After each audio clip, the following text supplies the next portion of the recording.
जब इस इंडस्ट्री में आए हैं तभी पता चला है कि कैसे काम किया जाता है, कैसे खड़ा हुआ जाता है, कैसे बोलना पड़ता है। जब मुझे खड़ा होना भी नहीं आता था, मुझे उन्होंने ही सिखाया है। अभी तक तो मेरी पहली शादी भी नहीं हुई। आपकी बातों से नाज़रीन समझे कि आप कितनी की बच्ची हो।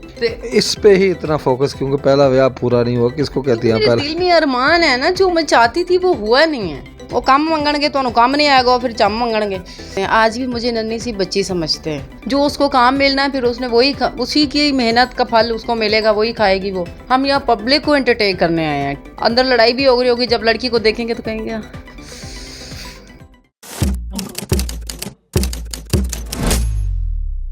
अस्सलाम वालेकुम नाज़रीन, मैं हूँ खिज़र अब्बास और आप देख रहे हैं इनर पाकिस्तान। मेरे साथ इस वक्त स्टेज अदाकारा सना चौधरी मौजूद हैं। आज उनसे गुफ्तगू करेंगे और जानेंगे उनकी ज़िंदगी के बारे में और उनकी थिएटर की ज़िंदगी के बारे में। अस्सलाम वालेकुम जी। वासलाम।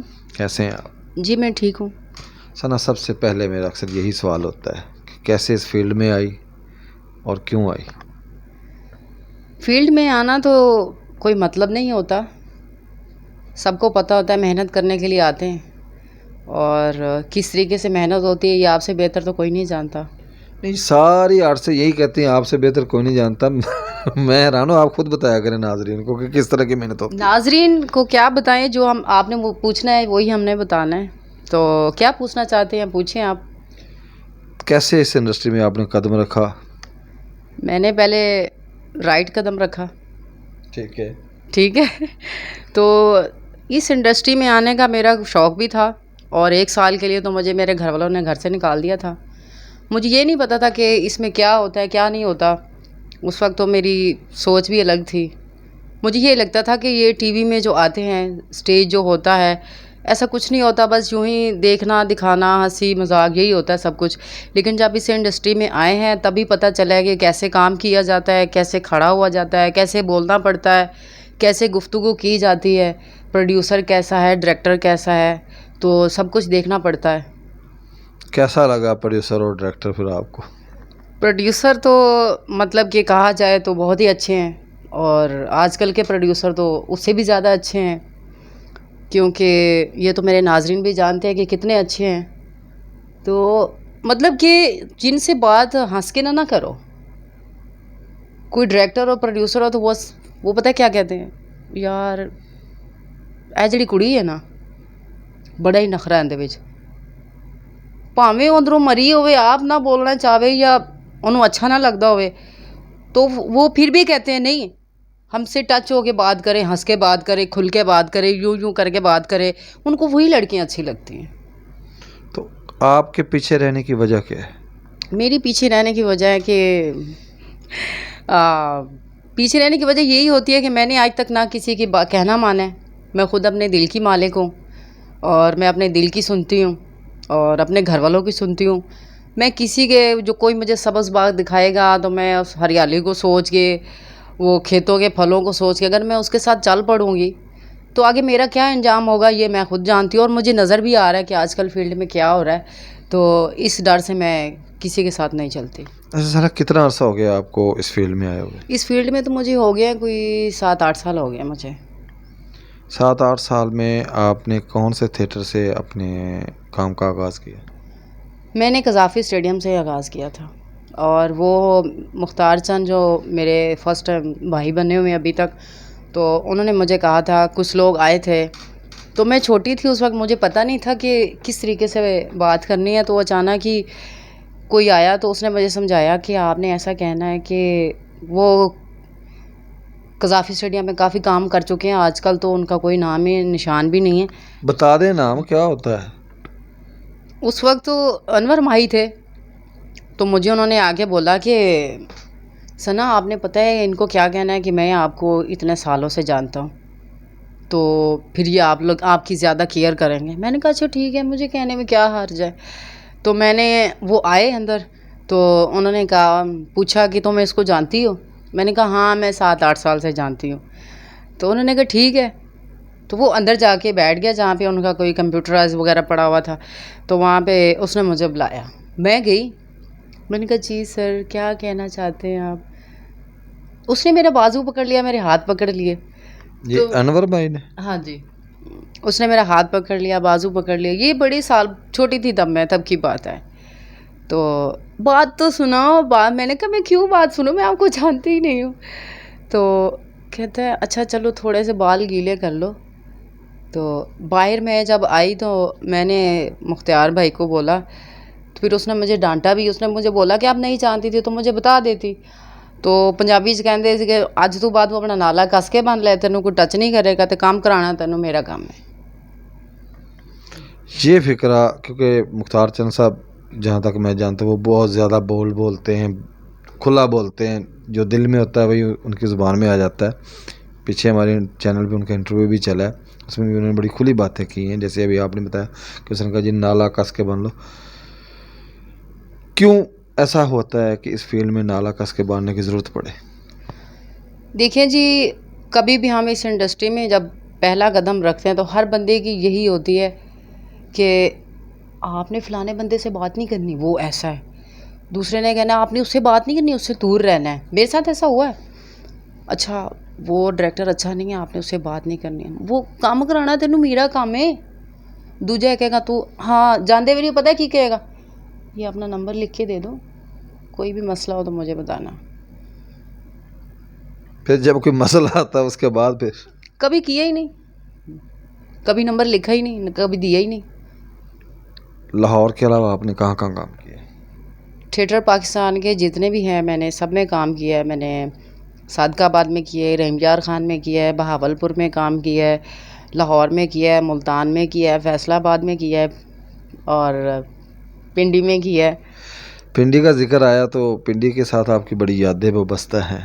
हाँ मेरा बचपना वहीं पे गुजरा है। जब मुझे खड़ा होना भी नहीं आता था, मुझे उन्होंने ही सिखाया है। किन्होंने? पिंडी वालों ने पिंडी वालों ने, ज़ाहिर सी बात है। नहीं, वो आप लफ्ज़ बोल रहे हैं कि उन्होंने, तो वो आपको पता है उन्होंने, वो किसी और साइड पे चला अच्छा जाता उन्होंने, ओ सॉरी मेरे मुंह से निकल गया, क्योंकि मैं सबको रिस्पेक्ट करती हूँ, सबकी इज़्ज़त देती हूँ सबको, क्योंकि जो हमारी ये पाकिस्तानी अवाम है, पब्लिक है, सब मुझे बहुत प्यार करते हैं। आज भी मुझे नन्ही सी बच्ची समझते हैं। है। अब क्या आप हो नहीं? क्यों, आपको नहीं लगता? अभी तक तो मेरी पहली शादी भी नहीं हुई। आपकी बातों से नाज़रीन समझेंगे आप कितनी की बच्ची हो। अभी तक तो मेरी पहली शादी भी नहीं हुई, मुकम्मल नहीं हुई थी। यही मैं पूछना चाह रहा हूँ, मैं इधर ही आने लगा था पिंडी के हवाले से, तो आप खुद ही बता दें। तो वो तो पिंडी में तो कई शादियां होती भी हैं, बल्कि डेली की शादी होती है पिंडी में एक। तो रियाल्टो थिएटर मतलब लोगों की शादियां करवाता भी है और ख़ुद भी करता है। तो मैं तो फ़ख्र से कहूँगी, क्योंकि वो मेरा अपना थिएटर भी कभी था, रह चुका था, तो मैं इसलिए फ़ख्र से बोल रही हूँ। तो वो कोई भी लड़की है तो वो जहाँ भी जाती है ना, उसके चेहरे पे माथे पे लिखा जाता है कि ये तेरा ही थिएटर है। जब तक तू 15 दिन इधर है, 10 दिन इधर है। तो आजकल तो हर जगह भी यही हो गया कि जब लड़की कदम रखती है तो उसका यही होता है कि ये थिएटर मेरा ही है, ये प्रोड्यूसर मेरा ही है, बस। क्यों सना ऐसी चीज़ें आ गई कि प्रोड्यूसर ने अपने आप को इस लेवल तक ले आया आर्टिस्ट के साथ, जबकि जब पहले काम होता था तो मेरे के जहाँ तक मेरी नॉलेज है, हो सकता है मेरा नॉलेज गलत भी हो, कि आर्टिस्ट की प्रोड्यूसर के साथ सिर्फ मुलाकात होती थी जब ड्रामा वाइंड अप होता था उनको पेमेंट देने के लिए, और कई दफ़ा ऐसा भी होता था कि प्रोड्यूसर मिलते नहीं, हफ्ते बाद जाके प्रोड्यूसर से मुलाकात होती थी। लेकिन अब जैसा आप बता रही हैं, ऐसा क्यों हुआ है? देखिए प्रोड्यूसर बहुत अच्छे थे, आर्टिस्ट भी अच्छे थे, काम भी बहुत अच्छा था। ये बीच में जब जैसे ही पाकिस्तान में एकदम से गुर्बत छा गई तो कुछ औरतों ने ये सोचा कि और तो कोई हमारे पास हथियार है नहीं, जिनको काम घरों की आदत नहीं थी घर में काम करने की, उन्होंने फिर मांगने वालों को जो अच्छा लगा, मांगना अच्छा लगा, उन्होंने मांगना शुरू कर दिया। जिनको ये काम अच्छा लगा, मतलब कि जिसने बेड स्टार बनना चाहा वो बेड स्टार बन गई, जिसने स्टेज स्टार बनना था वो स्टेज स्टार बन गई, जिसने मूवी स्टार बनना था वो मूवी स्टार बन गई। तो इसलिए फिर वो आदमी को लत लग जाती है, तो वो प्रोड्यूसरों को लत लग गई थी इस चीज़ की। अच्छा, जैसे आपने भी जिक्र किया कि बेड स्टार जो हैं, तो आपने 8 साल हो गया है आपको काम करते हुए, पिंडी में भी आपने बहुत काम किया है, जैसे अभी आपने एक थिएटर का जिक्र किया है, तो वो कौन सी आपकी साथी आर्टिस्टें ऐसी हैं कि जो स्टार बनने के चक्कर में बेड स्टार बन गई? देखें जी, कुछ आर्टिस्ट ऐसी होती हैं कि कहती हैं कि सर मुझे, जब प्रोड्यूसर कहता है ना पागले जाइए ऐ सवेरे वेखी मेन तो तू ही होना, ਤੈਨੂੰ ਇੰਜ ਕਰ ਦਾਂਗਾ, ਤੈਨੂੰ ਉਹ ਕਰ ਦਾਂਗਾ। ਜਿਹੜੀਆਂ ਵਿਚਾਰੀਆਂ ਪਹਿਲੇ ਪਹਿਲੇ ਗਰਮ ਹੋਈਆਂ ਆਉਂਦੀਆਂ ਨੇ, ਉਹ ਕਹਿੰਦੀਆਂ ਨੇ ਠੀਕ ਹੈ, ਪਤਾ ਨਹੀਂ ਮੈਂ ਕਿੰਨੀ ਕੁ ਵੱਡੀ ਸਟਾਰ ਬਣ ਜਾਵਾਂਗੀ। ਉਹਨਾਂ ਨੇ ਆ ਕੇ ਸਾਡੀ ਮੱਤ ਮਾਰ ਦਈਏ। ਉਹ ਅਸੀਂ 50,000 ਮੰਗਿਆ, ਉਹਨਾਂ ਨੇ ਕਹਿਣਾ ਮੈਂ ਤੁਹਾਡਾ 20,000 ਤੇ ਕੰਮ ਕਰ ਦੇਣਾ, ਤੁਸੀਂ ਫੋਟੋ ਮੇਰੀ ਵੱਡੀ ਲਾਓ बस।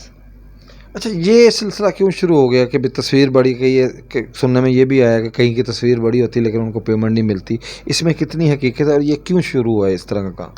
देखिए, पेमेंट जो है वो तो अगर आप 10,000 रुपये ले रहे हैं ना, तो आपकी फ़ोटो बाहर मेन लगी है तो पब्लिक ने यही सोचना है यार एड्डी वड्डी फ़ोटो लगी, लगता है ना 1.5 लाख ही लिया होना, तो अंदरों भावें उन्हें रुपया ना मिले, वो यही कह रही होंगी है चल कोई नहीं, वड्डी तस्वीर ही मैनू बच गई है। अगले थिएटर च कल्ले गया, वेखो फलानी जगह मैं मेहनत काम किया, इस थिएटर में क्यों ना मेहनत करा। अच्छा सना, उनको फिर क्या फ़ायदा है इस इंडस्ट्री में काम करने का कि जब उनकी तस्वीर बड़ी लगती है, पेमेंट उनको थोड़ी लगती है। अब देखिए, एक ही बार तस्वीर बड़ी लगी, उसको पेमेंट 20 से या 30,000 मिल रही है एक वीक की, उसमें उसने अपने जो 7 लड़के डांस करवाने उनको भी पेमेंट देनी है, उसने जो मेकअप आर्टिस्ट रखना उसको भी पेमेंट देनी है, उसने जो ड्रेस बनवाने हैं 2 कम से कम 2 तो होते हैं, एक एंट्री के लिए एक गाने के लिए, उसको भी पेमेंट देनी। तो वो सारी चीज़ें किस तरह मैनेज करेगी इतनी थोड़ी पेमेंट में बड़ी तस्वीर के साथ? देखें जी, ये तो बेचारी पब्लिक ही सारा कुछ सेफ फेस करती है, सब चीज़ें, कपड़े जूते वगैरह बेचारे जो होते हैं, जो कहते हैं यार शीशा थल्ले करी मैडम जा रही हूँ मैंने वेखन दे, तो हो जाए ने बेचारे ने फिर उन्हें कहना है कि मैं वेखी फिर तेरे नाल फोटो भी नहीं बनवावांगी, तो वो फिर लै ही आंदा होना बेचारा। तो थिएटर च तो पेमेंटा भावें जिड्डी वड्डी स्टार है ना, पेमेंटा तो उन्होंने घाटे मिलदियां ने, क्योंकि डायरैक्टर ते प्रोड्यूसर ने कहना यार है वेख इस दफ़ा तू गुजारा कर लै, अगली बारी वेखी फोटो भी वड्डी लग जाएगी तो पेमेंट भी तेरी वध जाएगी, तो तेनू पिक एंड ड्रॉ भी फ्री च मिलेगा। सना, आपको आज तक वो मुकाम क्यों नहीं मिल सका, वो काम क्यों नहीं मिल सका जो जितनी आप में टैलेंट है, जितना आप काम करना जानती हैं, जितना आपको डांस आता है, मैंने देखा हुआ है आपका डांस, इसकी क्या वजह है? देखिए, जितना मुझे टैलेंट आता है उतना मैं, मतलब कि जितना मुझे शौक़ था या है, ये तो ख्वाब जो है ना इंडस्ट्री में, जो औरतें हों या लड़कियां हों या लड़के हों जो देखते हैं, वो तो कभी पूरे हों या ना हों, ये तो अल्लाह ताला की ज़ात जानती है, ठीक है। तो मुझे जो, मेरे अल्लाह का लाख लाख शुक्र है, जो मुझे शौक़ है या था, वो मेरे कुछ शौक़ पूरे हो भी चुके हैं और आगे भी इंशाल्लाह अल्लाह पूरे करेगा। तो मतलब कि पीछे रहने का मकसद यही होता है कि आप, मतलब कि फ़र्ज़ करें आप पब्लिक प्लेस हो गए, आप पब्लिक के आदमी हो गए, तो आपने मुझे बोला है कि आप प्लीज़ मुझे अपना नंबर दे दें, तो अब कई लोग नंबर देते हैं, फिर बात करते हैं, तो फिर वो जब लड़की की डिमांड सुनते हैं फिर वो नंबर फ़ोन भी नहीं करते हैं, या फिर अगर उसने डिमांड पूरी करनी भी होगी तो वो कहेगा अच्छा मैं आपकी डिमांड पूरी है तो आप मेरे लिए क्या करोगी। तो फिर वहाँ पे अगर मेरी जैसी कोई लड़की होगी तो वहाँ पे क्या जवाब देगी, फ़ोन ही बंद करेगी ना। तो फिर उसने तो घर से ही निकाल के खाना है, जो उसको काम मिलना है फिर उसने वही उसी की मेहनत का फल उसको मिलेगा, वही खाएगी वो। तो मैं तो यही करती हूँ, मैंने तो कभी 2 का 3 बनाने की कोशिश नहीं की। अगर मेरी मेहनत से मुझे लाख मिल जाए तो मैं लाख ही लूँगी मेहनत से, तो मैंने कभी शॉर्टकट से आगे जाने का कभी नहीं सोचा। अच्छा सर, हम इस वक्त जितने भी काम कर रहे हैं डायरेक्टर, किस डायरेक्टर के साथ आपका काम करके अच्छा लगा, और आप क्या समझती हैं डायरेक्टर और प्रोड्यूसर का कितना हाथ है ड्रामे को, जो कि एक ड्रामा हुआ करता था, उसको जो अब ये बिगड़ी हुई शक्ल में लाने का? बिगड़ी हुई शक्ल में लाने का तो ये प्रोड्यूसरों और डायरेक्टरों से ज़्यादा मेरे ख़्याल में कि जो ड्रामा लिखने वाले होते हैं, जो वहाँ से पास करवा के लाते हैं, तो उनको तो यही पता होता है कि ये लोग वही ड्रामा चलाएंगे जो हम देंगे। हमारे थिएटर क्यों बंद हुए, हमारे ड्रामे क्यों बैन हुए, कि वहाँ पे कुछ और बताते हैं, ठीक है, तो इधर आके कुछ और चला देते हैं, क्योंकि उन्होंने पब्लिक को किसी भी तरीके से खुश करना है। लड़की हो, प्रोड्यूसर हो, डायरेक्टर हो, लड़के हो, वो चाहते हैं कि हम यहाँ पब्लिक को एंटरटेन करने आए हैं, ठीक है। तो पब्लिक को एंटरटेनमेंट पूरा मिलना चाहिए, भरपूर मिलना चाहिए, तो उसमें बेचारे फिर फंस भी जाते हैं कभी कभी। तो मैं तो यही सोचती हूँ, मेरे सामने भी यही हुआ है। तो मुझे तो ये लोग अंदर की जो खिचड़ियाँ बनाते हैं, अब हमें अंदर थोड़ी बुलाते हैं, अंदर लड़ाई भी हो रही होगी, जब लड़की को देखेंगे तो कहेंगे ऐसे ही कर देंगे, कौन सा हमें कोई जेन्युइन बात बताते हैं फिर ये लोग। अच्छा सर, मैं इंटरव्यू को समेटता हूँ, मैसेज क्या देंगी आप जो नए आना चाहती हैं, आप जैसी फ़नकार आएँ इस फील्ड में, उनके लिए और नाजरीन के लिए? मैं तो पंजाबी च भी कहांगी ते उर्दू च भी कहांगी। पंजाबी च पहले कहांगी क्योंकि अजकल दी जिहड़ी हैगी जनरेशन हैगी, क्योंकि इतनी कोई पढ़ी लिखी नहीं है, तो मैं तो तुहानूं यही कहांगी, भावें मेरियां भैणां हो ते धीआं, ते मैं कह नहीं सकदी क्योंकि मेरा हाले पैह्ला ब्याह ही नहीं होया पूरा। ते इस पे ही इतना फोकस क्योंकि पहला ब्याह पूरा नहीं हुआ, किसको कहती हैं मेरे पहला। दिल में अरमान है ना, जो मैं चाहती थी वो हुआ नहीं है। चलो ठीक तो है। वो भी मैं मुख्तियार भाई वाली बात करूँगी कि भाई नाला अपना कस के बन लेना ते अपना टैलेंट विखाना। टैलेंट होएगा तो ਤੁਹਾਨੂੰ ਕੰਮ ਜ਼ਰੂਰ ਮਿਲੇਗਾ, ਕਿਉਂਕਿ ਕੰਮ ਨਹੀਂ ਆਉਂਦਾ ਹੋਏਗਾ ਤੇ ਪ੍ਰੋਡਿਊਸਰ ਡਾਇਰੈਕਟਰ ਫਿਰ ਤੁਹਾਡੇ ਤੇ ਹੋਰ ਹੀ ਡਿਮਾਂਡ ਜ਼ਰੂਰੀ ਰੱਖਣਗੇ, ਕਿਉਂਕਿ ਉਹਨਾਂ ਨੂੰ ਉਹਨਾਂ ਮਾਂ ਭੈਣ ਤੇ ਬਣਾ ਕੇ ਰੱਖਣਾ ਨਹੀਂ ਹੁੰਦਾ। ਠੀਕ ਹੈ, ਕੰਮ ਉਹ ਕੰਮ ਮੰਗਣਗੇ, ਤੁਹਾਨੂੰ ਕੰਮ नहीं आएगा वो फिर चम ਮੰਗਣਗੇ। और की सही है ना। तो उर्दू वालों को मैं यही मैसेज देना चाहूँगी कि पढ़े लिखों के लिए तो ये बात छोटी सी होती है, क्योंकि पढ़े लिखे तो यही कहते हैं रात गई बात गई। ठीक है, तो उनको मैं कुछ भी नहीं समझाना चाहूँगी क्योंकि वो पढ़े लिखे हैं। ठीक हो गया। तो थैंक यू सो मच मुझे यहाँ बुलाने के लिए, मुझे बहुत खुशी हुई, और मेरे पुराने दुखों पे नमक डालने के लिए वो भी बहुत शुक्रिया। अल्लाह हाफिज़। जी, तो आपने सना की बातें सुनी और इन बातों में उन्होंने बहुत सी खरी खरी बातें की हैं। मैं उम्मीद करता हूँ कि आपको उनकी ये खरी खरी बातें पसंद आएंगी। अगले प्रोग्राम तक के लिए मुझे इजाज़त दें। अल्लाह हाफिज़।